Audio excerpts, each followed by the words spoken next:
So Pro Football Network ranked the Arizona Cardinals as a top 5 offense going in to the 2025 season. And to be honest with you, I don't think it's a bad take.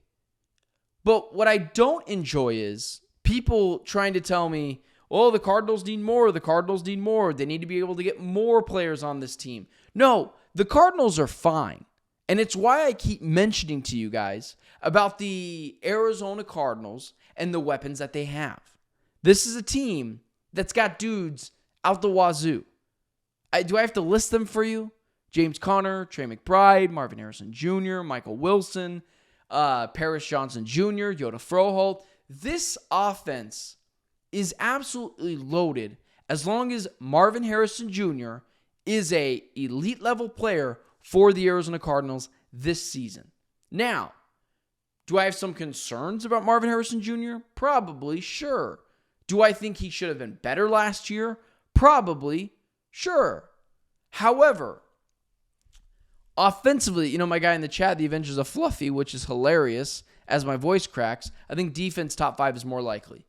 I actually disagree.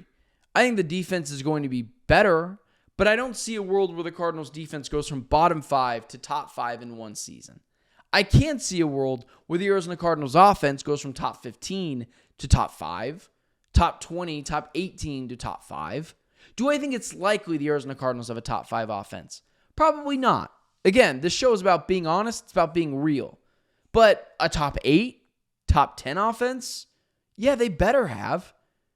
This offense opens up, if everyone plays their roles correctly, from the coaching staff to the offense.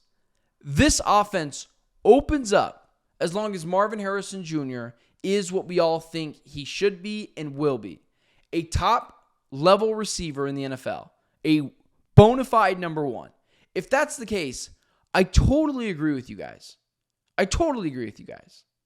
And my guy Volcano in the chat, Arizona Cardinals at one point last year was 6-2 and I expect a huge step. Yeah, I totally agree with you, Volcano. They were actually 6-4, but I totally agree with you. And that's where I come to this. And it's very plainly, the Arizona Cardinals will be a top 5 offense if 2 people, 1 player and 1 coach, get on the same page. Kyler Murray and Drew Petzing. This is just the God's honest truth. People are team Kyler or they're team Petzing. For some reason, if your team, both of you figure it out, you get in trouble. So when I talk about the Cardinals potentially being a top 5 offense in the NFL, it's contingent on those 2 having a relationship that works. Kyler Murray has his deficiencies. They were 6-4 last year, and he fell off a cliff throwing interception after interception after interception in every single game following that 6-4 week. That 6-4, or I guess I should say, Kyler Murray almost every week threw interception after bad interception every single week. I will not let people who are Kyler Murray stans forget that. He had the chance to put the team on his back or just don't vomit all over himself. And he did. And so then we also talk about Drew Petzing. I think both guys are to blame. Petzing's offense was not good enough. It was a BB gun offense. It was, if James Conner goes down, this offense is not feasible. And that cannot be where we are as an organization. It just cannot be, guys. It's not good enough. So when you talk about Kyler Murray or Drew Petzing, it's a little bit of both. I have no worries about the offensive talent. I talked about really early in the offseason, maybe you go get a Keenan Allen, but I don't think it's necessarily like you have to do it. And Drew Petzing, he's got all the weapons he needs. And as much as I want this to be a make or break year for Kyler, and it will be, I will make a decision on Kyler Murray this season. I will no longer push it down the realm. For now, I'll call him a franchise quarterback. But at the end of the season, if they miss the playoffs again, and Kyler Murray's a main culprit of it, or hell, they make the playoffs despite Kyler Murray's bad play in the second half of the season, oh, we're going to have that conversation. But I watched Drew Petzing, when James Conner go down, wither. Wasn't good enough. He had no shot to be able to move this offense without James Conner. That's not good enough. James Conner goes down in the Panthers game.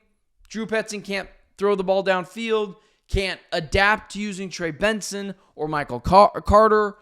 And in those situations, you need to when it's the Panthers. So, top 5 offense? Absolutely. I don't think it's out of the realm of possibility. Top 10 offense for the Arizona Cardinals? Absolutely.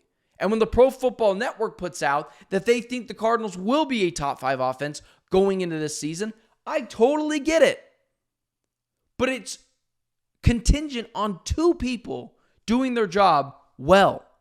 And it's contingent on 2 people having a better working relationship in 2025. I know you either have to take Drew Petzing's side of the argument or Kyler Murray's side of the argument, but why can't I just say both guys need to be better? Kyler Murray, after the 6-4 start last year, threw bad interception after bad interception nearly every single week. Drew Petzing turned into a BB gun offense when James Conner went down. Had no ability to throw the ball deep downfield. That was Petzing. So I can't just take one side. This offense is loaded. Trey McBride, Marvin Harrison Jr., James Conner. I think Trey Benson is really in for a second-year leap this year. But what cannot be the case is, although I think Marvin Harrison Jr. is going to be awesome, and he should take that next leap, even though I've criticized his rookie season as a whole, he's got all the tools to be awesome. Kyler Murray has to be more consistent, and Drew Petzing needs to trust his quarterback more. Throw the ball downfield. Live a little. Don't just dink and dunk it and run it up the middle. What's the fun in that? So, I know you have to take a side. You're either Team Kyler or you're Team Petzing. What I am is Team Win Games. And I saw the deficiencies from 2 guys last year offensively. It was Kyler post-bye week, and it was Drew Petzing pretty much all season. Take the top off the defense. Throw the ball downfield. Kyler, play better post-bye. Play better when the opposing team knows what you're going to do. Run more. We're going to make a firm discussion argument on Kyler Murray. We're going to make a firm verdict on Kyler Murray later this year. We're going to have that verdict on Kyler. Drew Petzing is playing for his job. He's coaching for his job.